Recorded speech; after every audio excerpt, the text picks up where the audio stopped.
कथा, पुरुषार्थ कथा, सुनो सुनो सिद्धार्थ कथा।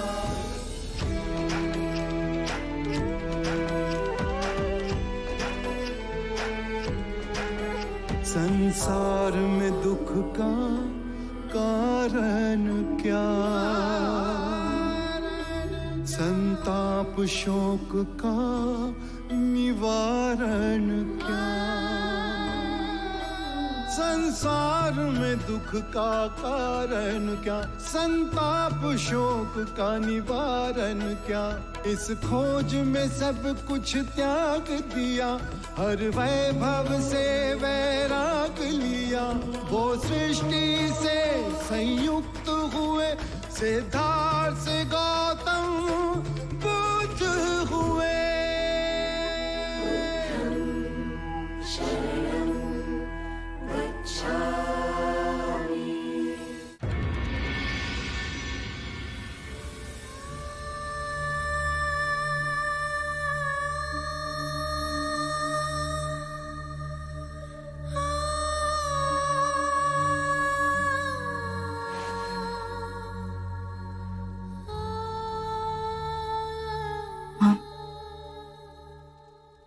थोड़ा दूध पी लीजिए, जिससे आपको नींद आ जाएगी। बड़ी चिंता है ना तुझे मेरी? जानती है यशो, आज मैं सारे बंधनों से मुक्त हो गई।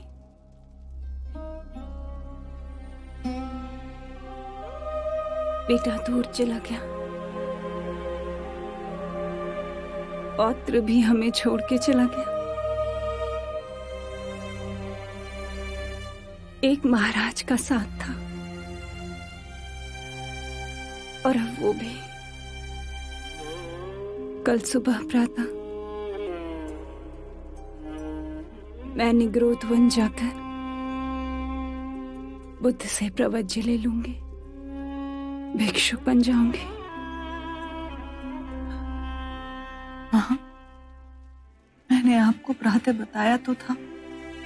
आज प्रातः ही वो जेठ वन को प्रस्थान कर गए। आप भूल गई, ऐसे भी वो स्त्रियों को दीक्षा नहीं देते। जब परम ज्ञान प्राप्त कर पहली बार कपिलवस्तु आए थे, तब मैंने भी उनसे यही अनुरोध किया था। तब भी उन्होंने यही उत्तर दिया कि जब समय अनुकूल होगा तो वो मुझे स्वयं कहेंगे। तू बुद्ध की पत्नी है, तुझे दीक्षा देने में उसे संकोच हुआ होगा। कोई मर्यादा बीच आई होगी, किंतु मैं उसकी मां हूं। मैं और कपिलवस्तु की अनेक स्त्रियां रेशम त्याग, गेरुआ वस्त्र धारण कर जेठवन तक जाएंगे और बुद्ध को ये सिद्ध कर देंगे कि स्त्रियां भी सरल जीवन व्यतीत कर सकती हैं। हमारा ये संकल्प देख बुद्ध हम पर करुणा का हस्त अवश्य रखेंगे, ऐसा मेरा प्रबल विश्वास है। और मुझे मेरी मां के विश्वास पर अटल विश्वास है। ऐसी दृढ़ संकल्पी मैंने कभी ना देखी।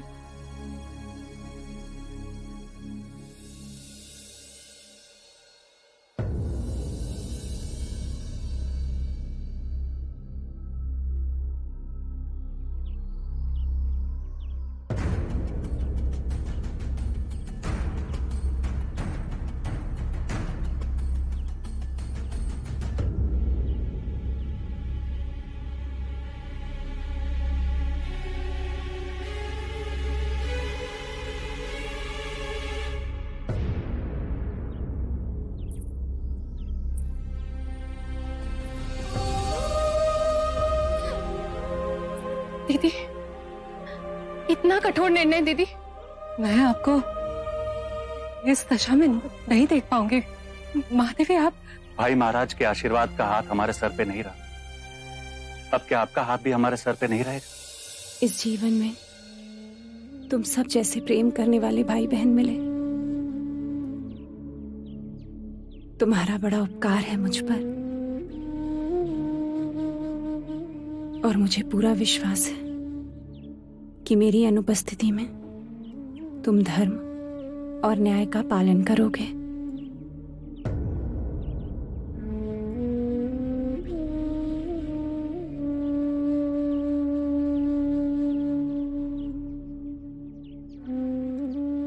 ना पुत्री, अश्रु से नहीं, मुझे दीक्षा मिलते ही मैं स्वयं तुझे वहां बुला लूंगी। बुद्ध के साथ न सही, वो हमारे सामने तो रहेगा।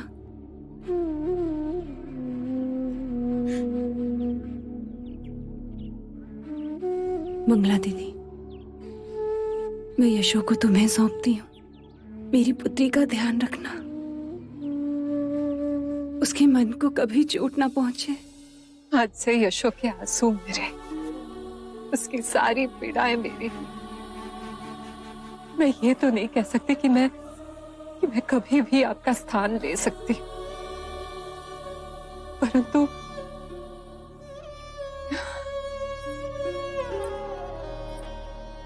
ये वचन अवश्य देती हूँ कि यशो को अपने दिल से सहेज कर रखूंगी। आज से मैं इसकी माँ हूँ।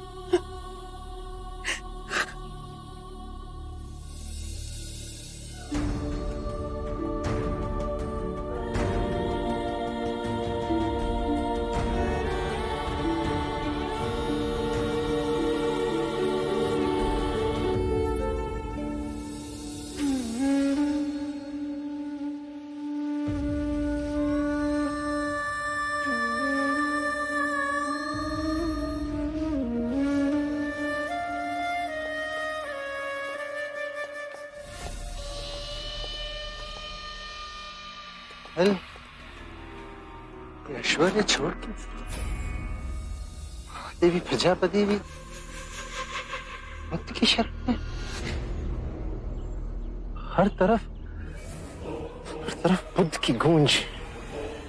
बुद्ध बुद्ध बुद्ध।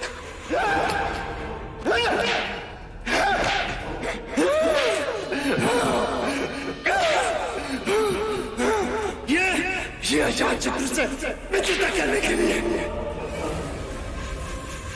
ये उसमें विश्वास करने के लिए। जब लोहा गर्म होगा मैं चोट मारूंगा। ये उससे मुक्ति करने के लिए। युद्ध में केवल तेज धार तलवार ही काम आती है, बिना धार की तलवार का क्या काम है? ये सिंहासन गंवाने के लिए।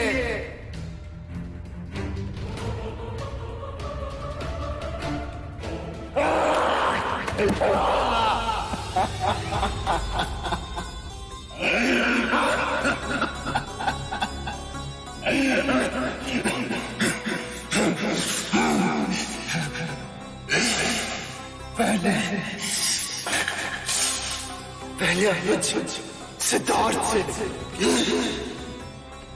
फिर युवराज सिद्धार्थ से, फिर यशोधरा के प्रेमी सिद्धार्थ से। यशोधरा, ये तुम्हारे।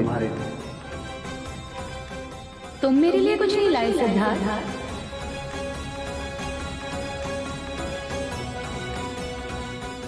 ये सारे पुष्प मेरी ओर से तुम अपने पास ही रखो। मेरे लिए तो ये एक कमल ही पर्याप्त है।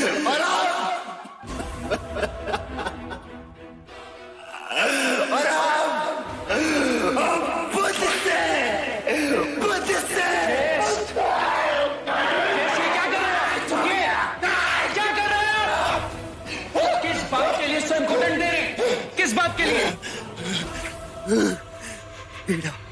पीड़ा पीड़ा है मेरे मन में, पीड़ा। पीड़ा से मुक्ति पाने का ये कोई मार्ग नहीं। बुद्ध के बताए हुए मार्ग पर चले, आपको परम शांति प्राप्त होगी। नहीं चाहिए शक्ति मुझे, नहीं चाहिए शांति मुझे, गिलाओ शांति से मुझे, नहीं चाहिए शांति, नहीं चाहिए शांति। मेरा स्वभाव अग्नि की धधकती ज्वाला, अग्नि की धधकती ज्वाला है मेरा स्वभाव। जोश से भयंकर कोई अग्नि नहीं, घृणा से भयंकर कोई जानवर नहीं होता, अविवेक से बढ़कर कोई जाल नहीं होता, लालच से बढ़कर कोई बाधा नहीं होता।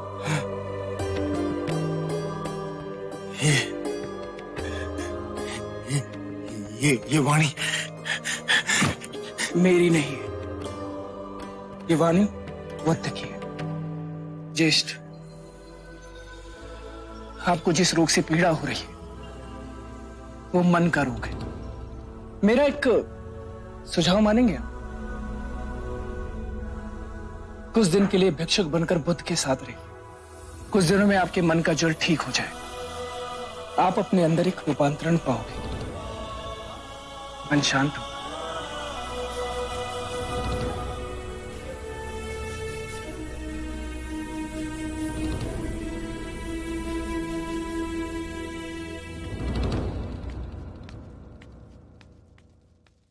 मन शांत होता यदि अजात शत्रु ने मुझसे विश्वासघात न किया होता। बचपन से लेके आज तक एक ही है जिसने मेरा सब कुछ छीन लिया, मेरा सुख, मेरी शांति, मेरा मान, सम्मान, अभिमान, मेरा प्रेम, मेरा प्रथम प्रेम, राजसिंहासन, सब कुछ छीन के तुम तो भगवान बन के बैठ गए सिद्धार्थ।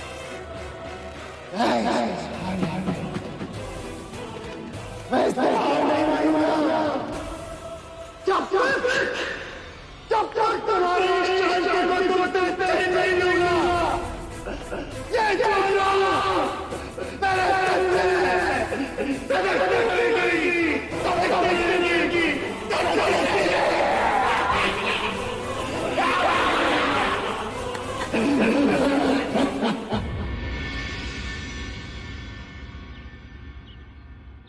इतने सारे भिक्षु द्वार पर?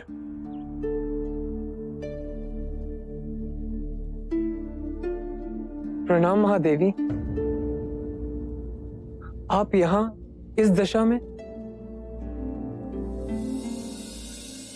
पुत्र आनंद, भिक्षुक बनने का अधिकार केवल पुरुष का तो नहीं, और मुझे इतना तो ज्ञात है कि मुक्ति के मार्ग पर बुद्ध किसी के साथ भेदभाव नहीं करेंगे। शांति पाने का अधिकार सबको है।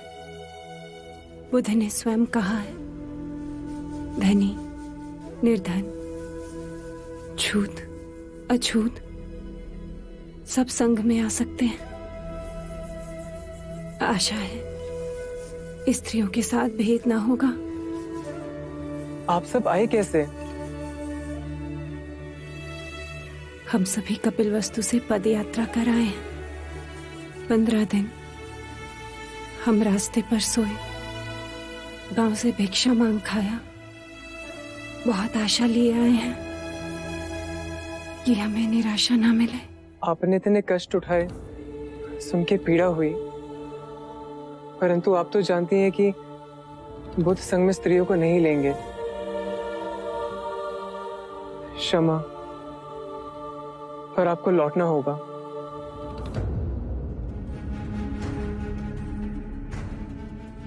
हम बहुत दूर से आए हैं, अब लौटेंगे नहीं। और हमने ये सिद्ध कर दिया कि हम भी भिक्षुक की भांति सब त्याग सकते हैं। हम पर कृपा करो, बुद्ध के पास हमारा निवेदन ले जाओ। हमें हमारे दुख से निवारण केवल इसलिए ना मिलेगा क्योंकि हम स्त्री हैं। हमें भी अधिकार है निर्वाण पाने का। बुद्ध से हमारे लिए विनती करो, हमारे दुख का व्याख्यान करो। जिस बुद्ध के हृदय में सारे संसार के लिए इतनी करुणा है, वो हम पर भी करुणा अवश्य बरसाएंगे। आप यहाँ विश्राम कीजिए, मैं तुरंत बुद्ध के पास जा आपका निवेदन उन्हें देता हूँ। मैं वचन देता हूँ कि जो बन पड़ेगा करूंगा।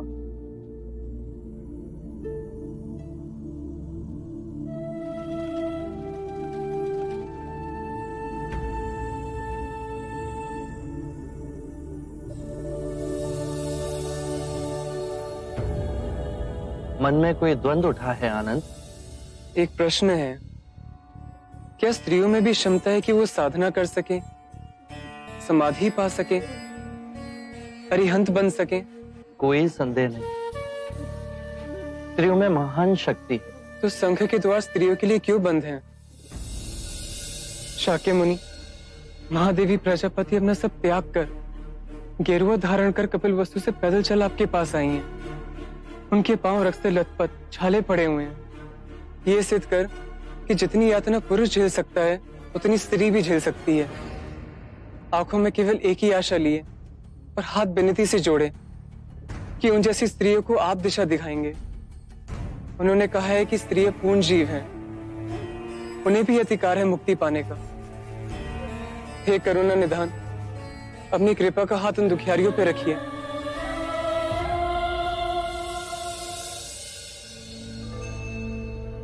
सरिपुत्र, अनिरुद्ध, मोगलाना और महाकश्यप को बुलाइए।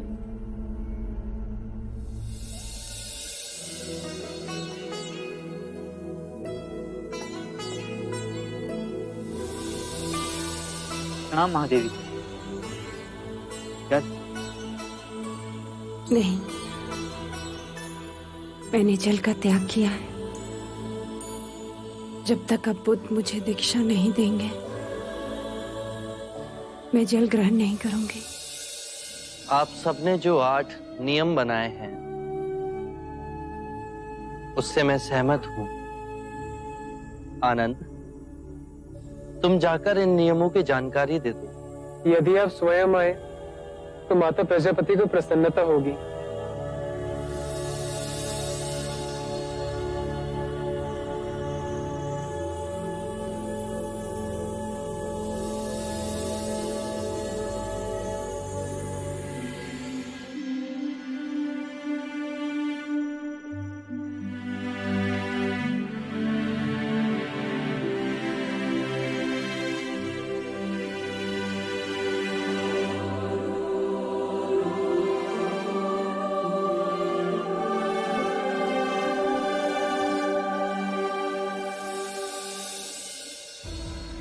मैंने और मेरे संघ के विचारशील भिक्षुओं ने आपकी विनती स्वीकार कर 8 नियम बनाए।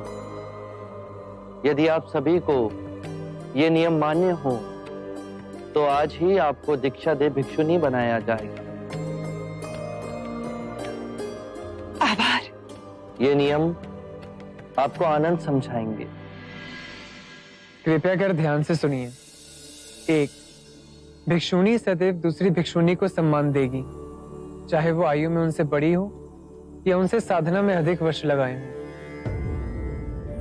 2, 3 माह के एकांतवास में भिक्षुणी का समुदाय भिक्षु के समुदाय के निकट रहेगा, जिससे वो भिक्षु से आध्यात्मिक ज्ञान और अध्ययन में सहायता ले सके। 3, माह में 2 बार भिक्षुणी समुदाय किसी प्रतिनिधि के द्वारा भिक्षु को आमंत्रित करेंगी, जो कि तय करे कि उपासना उपवास का दिन कौन सा हो। 4, वर्षा ऋतु के एकांतवास पश्चात भिक्षुनियां पावन के लिए आएंगी। ये दिवस बोधिसत्व का पावन दिन 11वें माह की पूर्णमासी को मनाया जाएगा। इस दिन कोई भी वाद विवाद जो दुर्भाग्य से उठ खड़ा हुआ हो उसका निवारण होगा। इस पावन दिवस भिक्षुनियां अपने आत्म मार्ग के अभ्यास का लेखा जोखा भिक्षुनियों के समक्ष ही नहीं अपितु भिक्षुओं के समक्ष भी रखेंगी। 5. यदि किसी भी भिक्षुनी ने किसी भी नियम का उल्लंघन किया हो तो उसे भिक्षु और भिक्षुनियों के समक्ष यह स्वीकारना होगा। 6. आत्मिक अभ्यास के पश्चात नवदीक्षित को पूर्ण भिक्षुनी बनने के वचन भिक्षु और भिक्षुनियों के समक्ष ही लेने होंगे। 7. भिक्षुनी किसी भी भिक्षु की आलोचना और निंदा नहीं करेगी। 8. भिक्षुनी किसी भी नए भिक्षु को धर्म का ज्ञान नहीं देगी। क्या आप सभी को ये नियम मान्य है?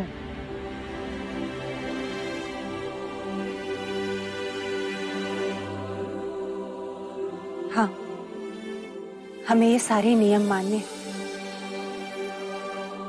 और हम अंतर मन से इन नियमों का पालन करेंगे। आप बस हमें दीक्षा दे दें। आप सभी भोजन और स्नान करके आइए। आज ही आपको दीक्षा दी जाएगी।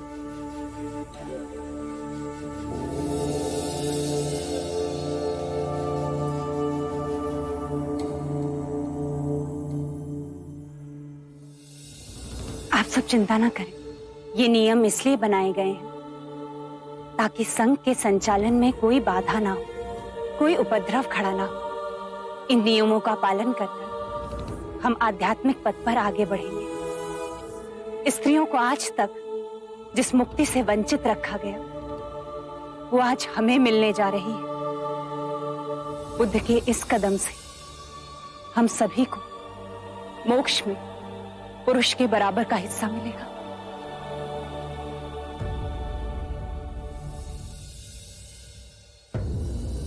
भाते, ये कैसा विरोधाभास? भारतवर्ष के एक कोने में बुद्ध मनुष्य के अंतर्मन को शांत कर रहे हैं और वहीं दूसरी ओर अजात शत्रु मनुष्य के अंतर्मन को युद्ध कर अशांत कर रहे हैं। युद्ध की प्यास में पागल मनुष्य अंत में शांति के मार्ग पर ही आएगा। यह हमारे जीवन में घटित होगा आनंद।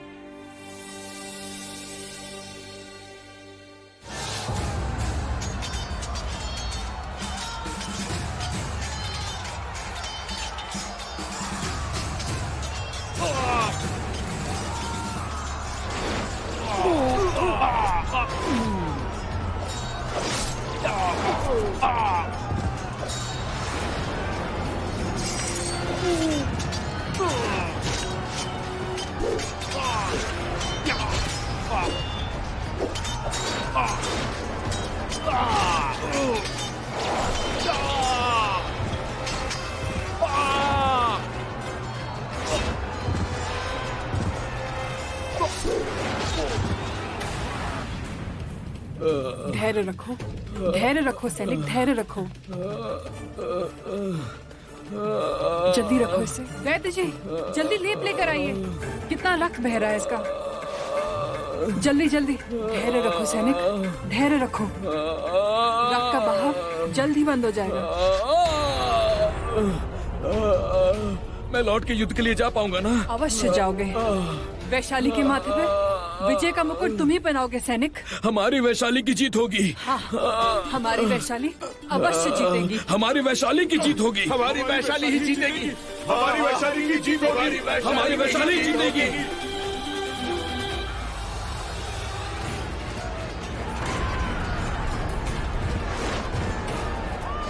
महाराज, हमारे दक्षिणी सैनिकों का एक दल मारा गया है। चारों ओर हड़कंप मची हुई है। सैनिक निराश होकर मैदान छोड़कर भाग रहे हैं। यदि आप शीघ्र यहां से ना निकले तो हमारी हार निश्चित हो जाएगी। आपको शीघ्र ही निकलना होगा महाराज।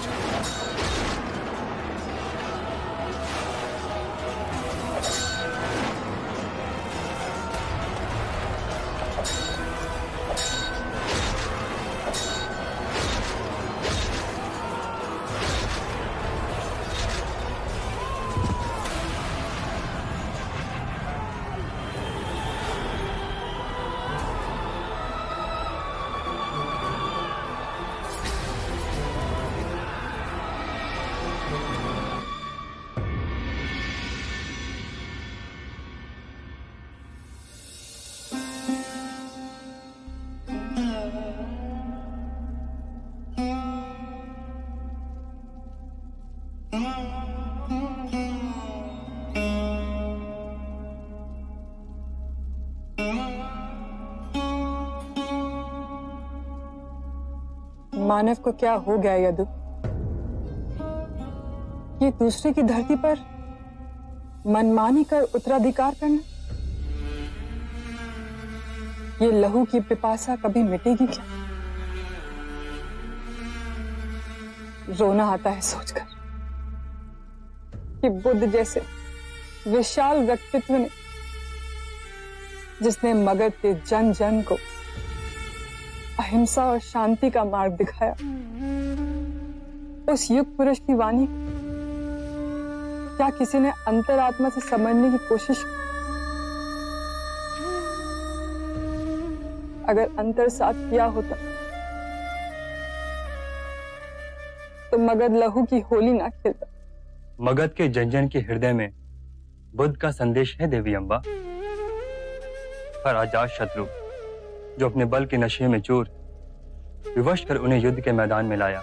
एक मनुष्य के अभिमान की पूर्ति के लिए कितने बेबस लोग अपनी जान की आहुति देंगे। देवी अम्बा, हम युद्ध जीत गए। मगध की सेना युद्ध के मैदान से भाग खड़ी हुई। वैशाली की जीत हुई। सुनिए, हमारी वैशाली की विजय का नाद का स्वर चारों दिशाओं में गूंज रहा है अम्बा।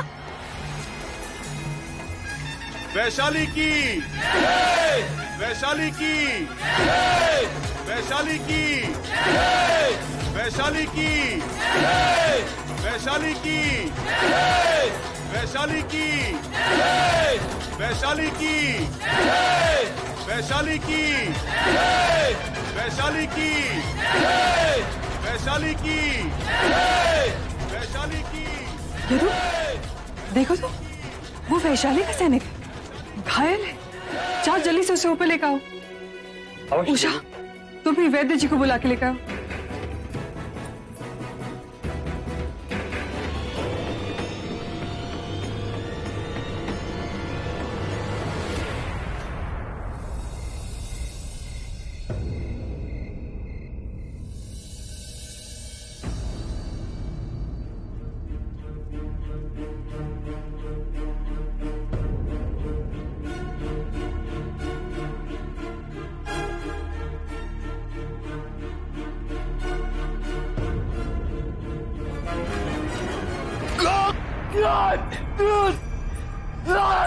तुम सुरक्षित हो। तुम्हारी जान पर जो संकट था टल गया है। तुम्हारी वीरता व्यर्थ नहीं गई सैनिक। जिस वैशाली के लिए तुमने अपने प्राण दांव पे लगाए, वो वैशाली, तुम्हारी वैशाली जीत गई। वैशाली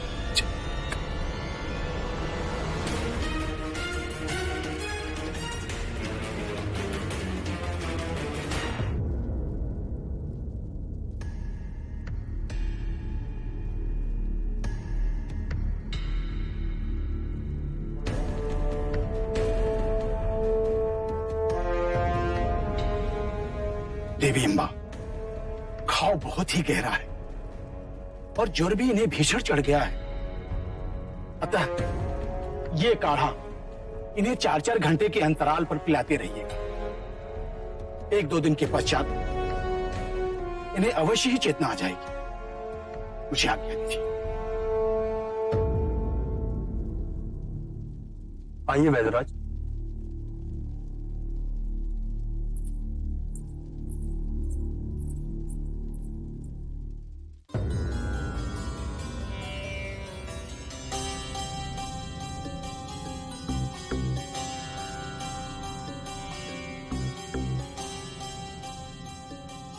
इनका चेहरा किसी सामान्य सैनिक की जैसा नहीं है। कितना तेज है इनके मुख पे। हाँ यदु, राजसी आभा है इनके मुखमंडल पे। ये कोई सामान्य सैनिक नहीं, ये बहुत बड़े योद्धा लगते हैं। इतना रक्त बह जाने के बाद भी जीवित हैं। तुम जाओ यदु, जब तक इन्हें चेतना नहीं आ जाती मैं इनके पास ही बैठी रहूंगी। इतने दिवस बीत गए, आपका कोई समाचार नहीं आया। तुम्हारे दुख भरे दिन बीत गए यशो। आ गया जेतवन से समाचार। जब सबकी मती जाए मारी तो कौन करे रखवारी। देव, जो समाचार है वो बताओ, अपनी व्याख्या ना सुनाओ। संदेश आया है जेतवन से कि महादेवी प्रजापति को बुद्ध ने दीक्षा दे दी। अब संघ में स्त्रियों को भी प्रवेश दिया जाएगा।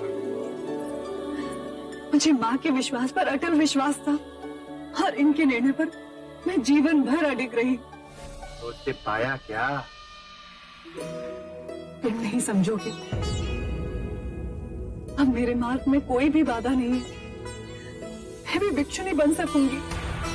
तुम्हारी वर्षों की तपस्या सफल हुई अशोक। तो बस माँ के बुलाने की प्रतीक्षा है। मुझे इनका सानिध्य मिलेगा, राहुल और नंद का साथ भी होगा। मैं भी आध्यात्मिक मार्ग पर चल सकूंगी। वाह वाह देवी वाह। सब भिक्षुणियों के साथ में तुम भी एक भीख का कटोरा लेके वहां घूमना। अरे कभी सोचा है यशो, ये ऐश्वर्य, ये सुख, ये स्मृति क्या कि तुम्हें मिलेगा क्या? इनके दर्शन। बहुत बड़ी भूल कर रहे हो यशो। चेत जाओ समय रहते। तुम्हें क्या लगता है यदि तुम संघ में शामिल हो जाओगी तो तुम बुद्ध को पा सकोगे? जो खोना था तो खो ही चुकी हूँ, और अब कुछ पाने की हृदय में कोई कामना ही नहीं है। तो सुन लो ध्यान से, बुद्ध वह केवल एक गुरु है, न किसी का पुत्र, न किसी का पिता, न किसी का पति। सोच लो यशो, वहां ना तो कोई विशिष्ट स्थान होगा और ना ही सम्मान। उठाओ अपनी आंखें और देखो यशो, क्या नहीं है तुम्हारे पास यहाँ? क्या है जो तुम पा सकती हो? ये राज कराने की देख रेख, ये वैभव, ये ऐशो आराम,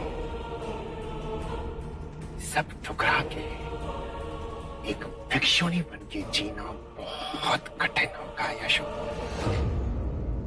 बुद्ध ने कहा है कि प्रत्येक व्यक्ति अपने स्वास्थ्य और रोग का स्वयं रचयिता होता है, और जिसका प्रमाण आप दे रहे हैं कि कितना रुग्ण है आपका अंतर। और रही बात मेरी, तो एक बात सुन लीजिए, जिसे आप सुख समझते हैं और दुर्भाग्यवश जिसे आपने सदैव धन से तौला, जीवन के परम सत्य को समझने के लिए केवल हृदय के द्वार की आवश्यकता है। तुम्हारे बुद्ध का हृदय सूख चुका है, इतना भर गया है कि उनके प्रेम की नदी चारों ओर सभी के लिए बह रही है। मेरा और उनका क्या नाता है ये तुम नहीं समझोगे, पर फिर भी अंतिम बार आपको समझाने की चेष्टा करती हूँ। मेरा और उनका नाता हृदय का है, और केवल इस जन्म का नहीं, अपितु कई जन्मों का है। इसीलिए शुरू से ही हम दोनों एक दूसरे को समझ सके। यदि मैं भिक्षुणी नहीं भी बनती तो भी मुझे केवल इस बात का आश्वासन था कि वो यही कहीं इसी पृथ्वी पर हैं, और अब जब मैं उनके साथ रहे, भले वो मेरे साथ ना हो, पर मैं उनके आध्यात्मिक मार्ग पर चलूंगी और उन्हें अपना परम गुरु बना सकूंगी। हमारा विवाह साधारण नहीं है ज्येष्ठ, मेरा और इनका विवाह अलौकिक है, जिसे दुनिया की कोई भी दूरी नहीं मिटा पाई। इसकी केश पकड़कर इसे अपने चरणों की दासी न बनाया तो मैं भी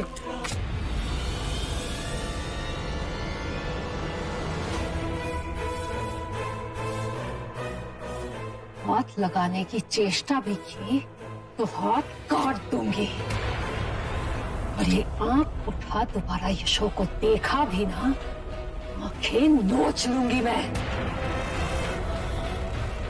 हट जाओ मेरे रास्ते से पागल औरत, हट!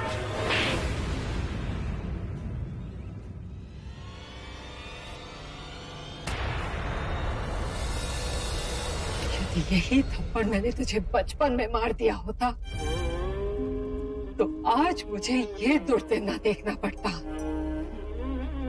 मेरी एक बात तू कान खोल के सुन लेते, यशोधरा वही जाएगी जहां उसका स्वामी है, और यदि तूने कोई भी अनिष्ट चेष्टा की तो रास्ते में मुझे खड़ा पाएगा।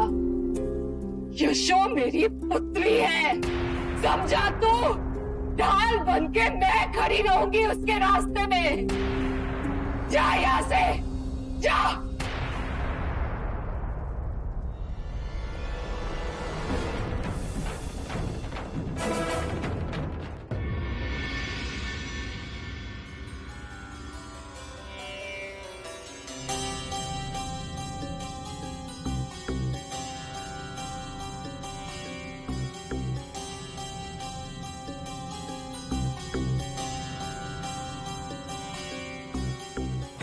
भागो मत, युद्ध करो, युद्ध करो, शीश दे दो पर अपना अभिमान मत दो। युद्ध करो कायरो, युद्ध करो, युद्ध करो। सैनिक, भाई से क्यों कांप रहे हो? संभालो अपने आप को सैनिक, सैनिक।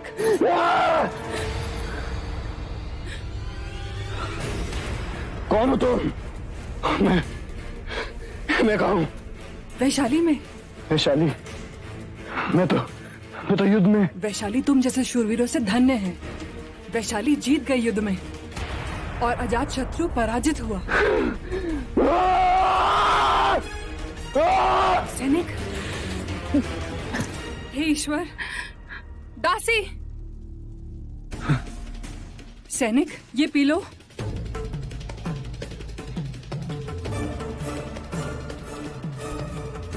ये घाव कब भरेगा?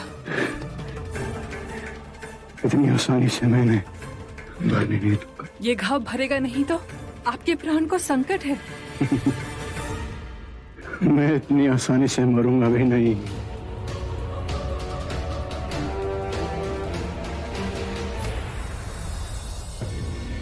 इस वर्षा ऋतु शाक्य मुनि हमारे साथ एकांतवास को समय में व्यतीत करेंगे। धन्य होंगे हम जो उनका सानिध्य हमें प्राप्त होगा।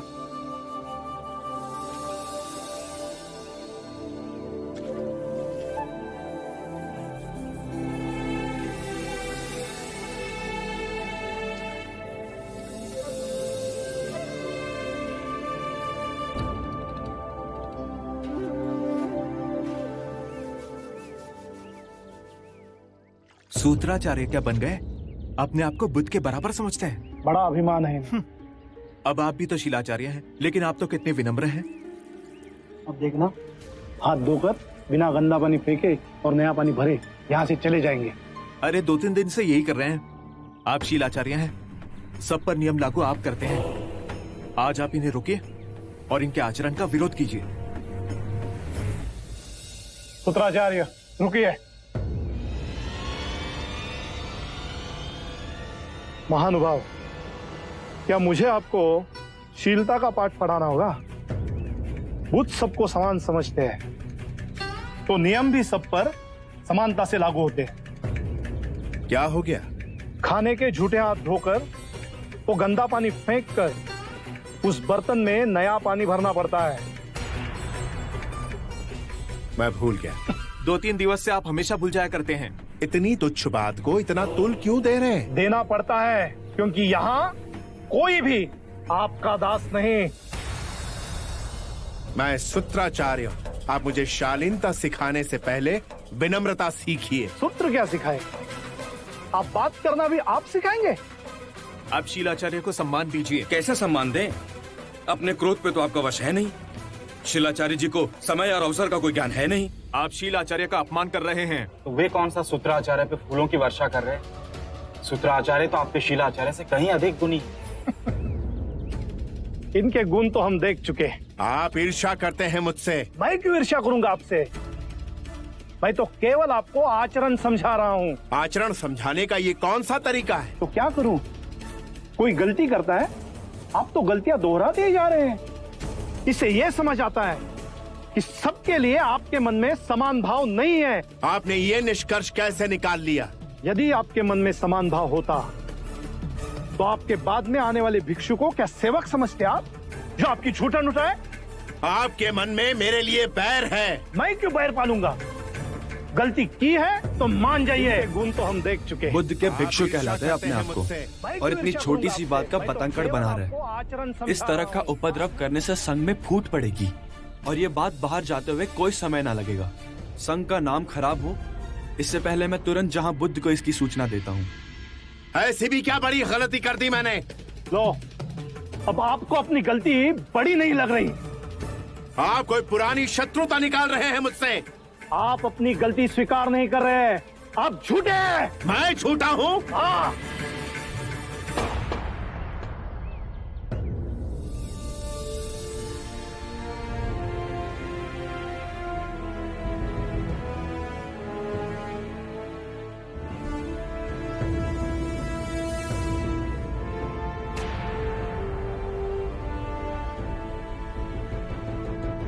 आरंभ हो गई निर्वाण प्रथा, सुनो सुनो ये बुद्ध कथा।